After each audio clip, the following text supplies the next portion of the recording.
Okay, I've had a few questions about symbol game exercises, so I just want to go through a couple together. So let's start by reminding ourselves what exactly a function is, what our three functions are, the dot, wedge, and horseshoe, and what the rule is that defines each of those functions.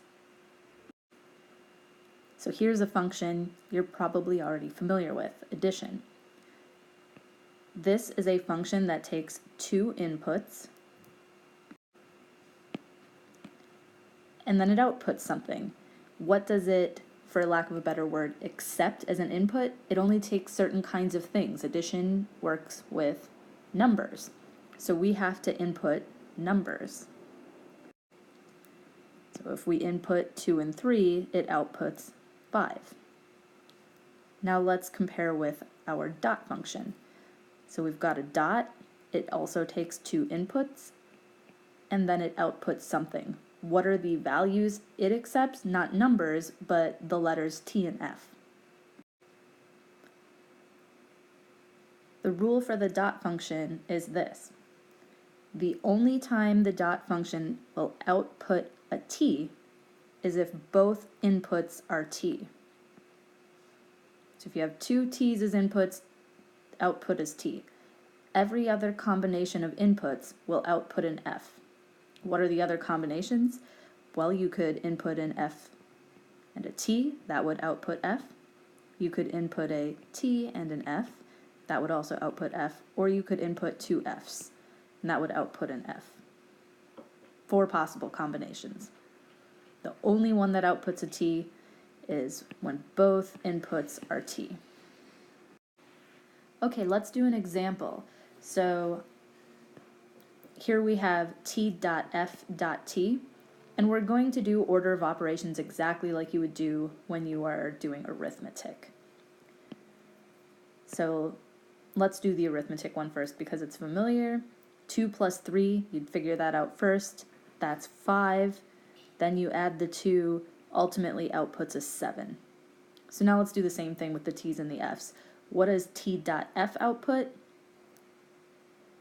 It outputs an F. Now we'll F.T outputs an F. The only time the dot function would output a T is if both inputs are T's. Every other combination outputs an F. Okay, let's introduce the wedge. Just like addition and the dot function, the wedge function takes two inputs and has an output. It also only takes T's and F's as inputs, whereas the dot function only outputs a T when both inputs are T. The wedge function only outputs an F when both inputs are F. For every other combination of inputs, this function will output a T. T wedge F, that's going to be a T. F wedge T, also T. T wedge T, T again. Let's do an example, calculation. Okay, so let's compare it to addition again. So we're going to want to do the bit that's inside of the parentheses. So 3 plus 2 is 5. 2 plus 5, output eventually is 7. So T wedge F. What's the rule for wedge? The only combination of inputs that outputs an F is two Fs. Everything else outputs a T. So if the inputs are T and F, then T wedge F outputs a T. What is F wedge T? Well, now the inputs are F and T, which also outputs a T. So as the value of this whole statement is 7, the value of this one is T. Okay, let's do one that has the dot and the wedge in the same expression. And let's compare that to doing an equation that has two functions in it, addition and subtraction. So we'll start in the parentheses, 2 plus 3 is 5, minus 2, different function, is 3. Likewise with the dot and wedge functions. T dot f, the only time the dot function outputs a t is when both are t. Any other combination outputs an f. So this is going to output an f. F wedge f. What is the value of a wedge function when both inputs are f? That's the only case where a wedge outputs an f. So this will be the value of this. Now you don't want to run together these functions with your understanding of plus and minus other than the input to output thing. So don't try to do addition with anything like this. Don't even think about like adding. There's no sense in which you can add t's and f's. Instead, you just remember the rule, which is which inputs output what. With the dot function, there's only one set of inputs that outputs a t, 2 t's. Everything else outputs f. You can't get around not memorizing these rules. Or maybe I had that backwards. You can't get around having to memorize these rules. That's better. Okay, let's do the final symbol function here.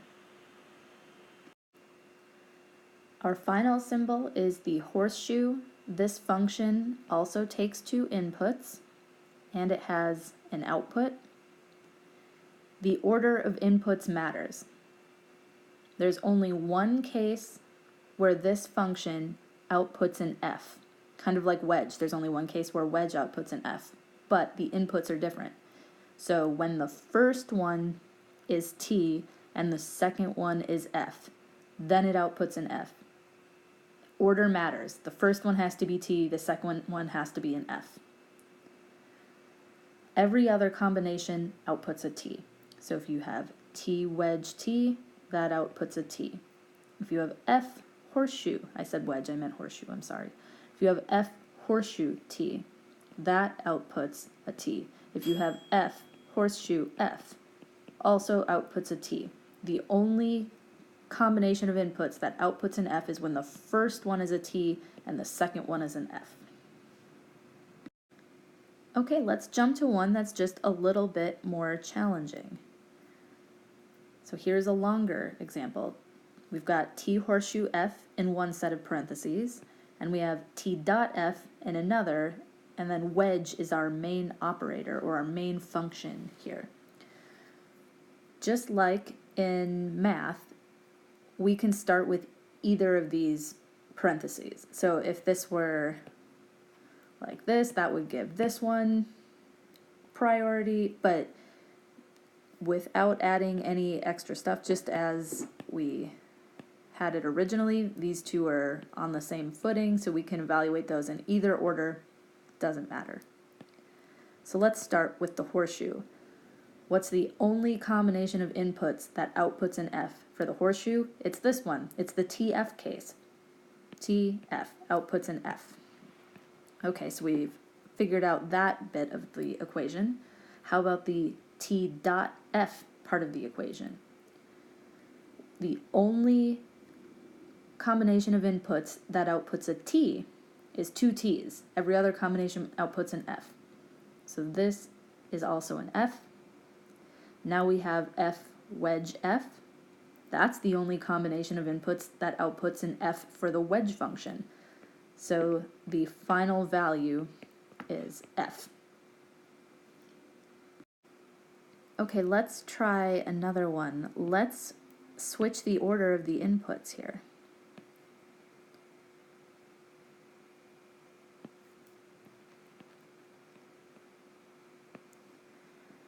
Okay, now what's the value of the whole thing? Well, this one is still going to be F. T dot F outputs F. What does F horseshoe T output? This is going to output T, because the only combination that outputs an F is the TF combination. Which leaves us with T wedge F. What is the value of the wedge function when you have input t and input f? It is t. So the final value of this one would be t. Okay, let's do one more. So we'll start with the innermost parentheses. That's this f horseshoe f here. So what is the value of the horseshoe function when both inputs are f? Answer, t. The only combination that would output an f is t horseshoe f. So the output is t. Next, we'll do the brackets. So in the brackets, we'll have f dot value of f horseshoe f dot t. This is the dot function. What is the value of the dot function when the inputs are f and t? That is f. And finally, think of this as bringing down the t. We're left with t wedge f. What's the value of the wedge function when the inputs are t and f? And the answer is t. So the final value of this will be a t. Now, as far as memorizing these rules go, these ones you will want to have memorized, but the best way to do it is to just keep practicing them, and I'm going to throw a couple of these in all of the homeworks because they will continue to be relevant to practice for later units. And the sooner we get these things memorized and it does without even worrying about what they mean or why we're memorizing them, the easier later stuff will be. So hopefully this helps just to give you a sense of what exactly you're supposed to be doing with all these T's and F's, see it worked through, and learn the rules by doing some practice problems.